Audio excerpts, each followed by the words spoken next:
अस्सलाम वालेकुम स्टूडेंट्स, आज चैप्टर नंबर 7 स्टार्ट करते हैं। फर्स्ट क्वेश्चन है, हमें एक्स की वैल्यू फाइंड करनी है। तो ये 2/3x minus 1/2x is equal to x plus 1/6 लिखा हुआ है। हमें इसका एलसीएम लेते हैं। 3 2 ज़ार 6, जब 3 को 6 पे डिवाइड करेंगे 2 आंसर आएगा। 2 2 ज़ार 4x माइनस 2 को 6 पे डिवाइड करेंगे तो 3 आएगा। 3 1 ज़ार 3x इज इक्वल टू, इस साइड पे भी एलसीएम ले लेते हैं। 6x प्लस 1, नीचे वाली रकम से कैंसिल हो जाएगी क्योंकि ये इधर आके मल्टीप्लाई होगी और मल्टीप्लिकेशन के साथ 6 से कैंसिल हो जाएगा।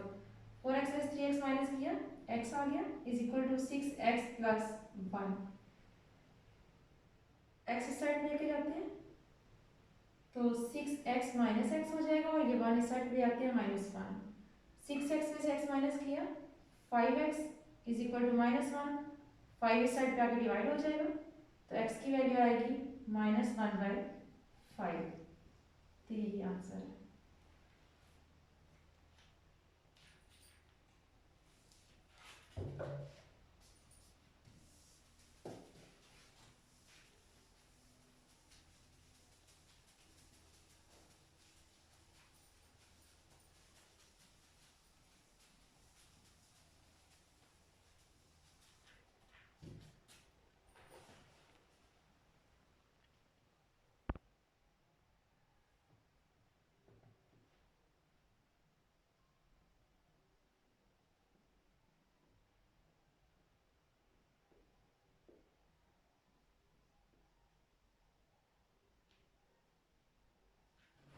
हाँ जी, हम x वाली वैल्यू एक साइड पे लेके आ सकते हैं। तो 2x प्लस 5 इस साइड पे माइनस हो रहा है, ये प्लस हो जाएगा इधर आके 5 बाय, इसमें से अगर मैं 2 कॉमन ले लूँ तो अंदर आ जाएगा 2x plus 5 is equal to 2/3।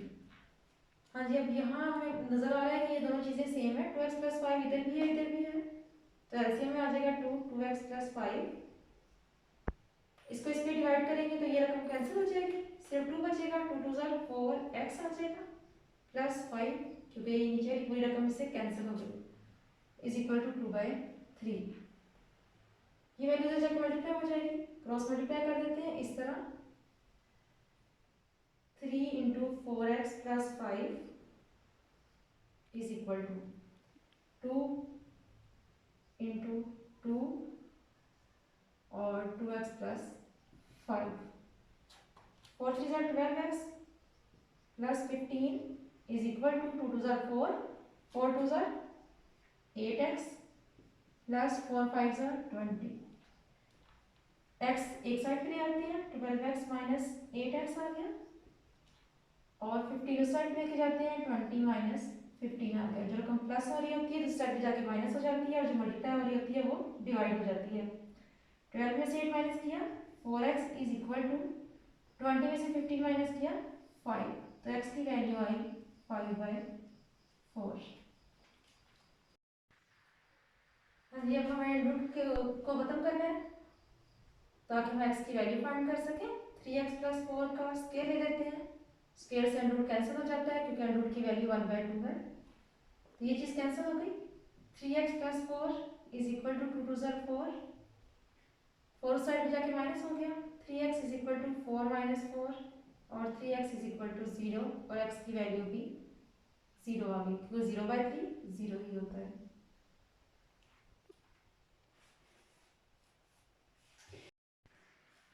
हाँ जी, हमें इसकी वैल्यू फाइंड करनी है x की। तो 3 2x minus 4 is equal to 2, इसका क्यूब देते हैं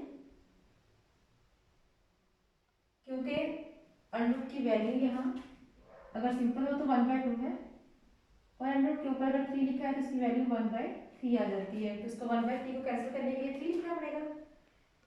अब ये इससे कैंसिल हो सकता है तो 2x माइनस 4 आ गया यहाँ और 2 का क्यूब 8 होता है।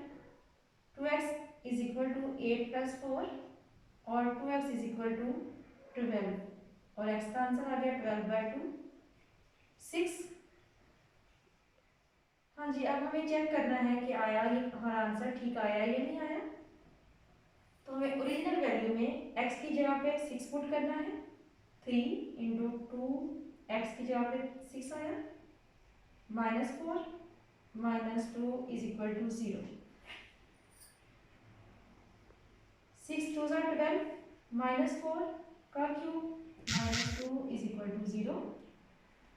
12 में से 4 माइनस किए 8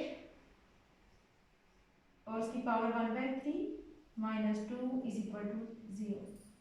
8 जो है वो 2 का क्यूब होता है, तो इसको हम लिख सकते हैं 2 का क्यूब मल्टीप्लाई बाय 1/3 जो कि 3 3 से कैंसिल हो गया और -2 इज इक्वल टू 0।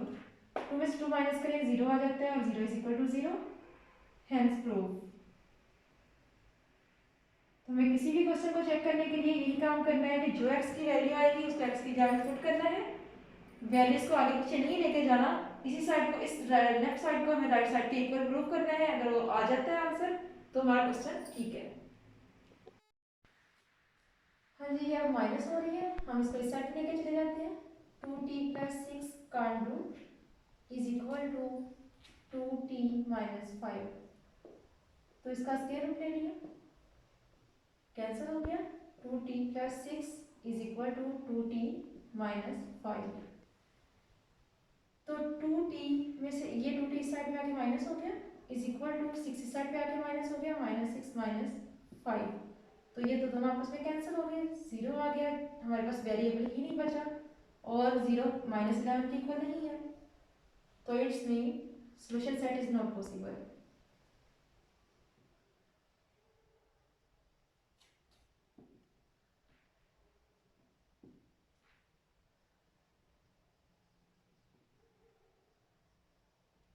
इसी के साथ असाइनमेंट 1 कंप्लीट होती है।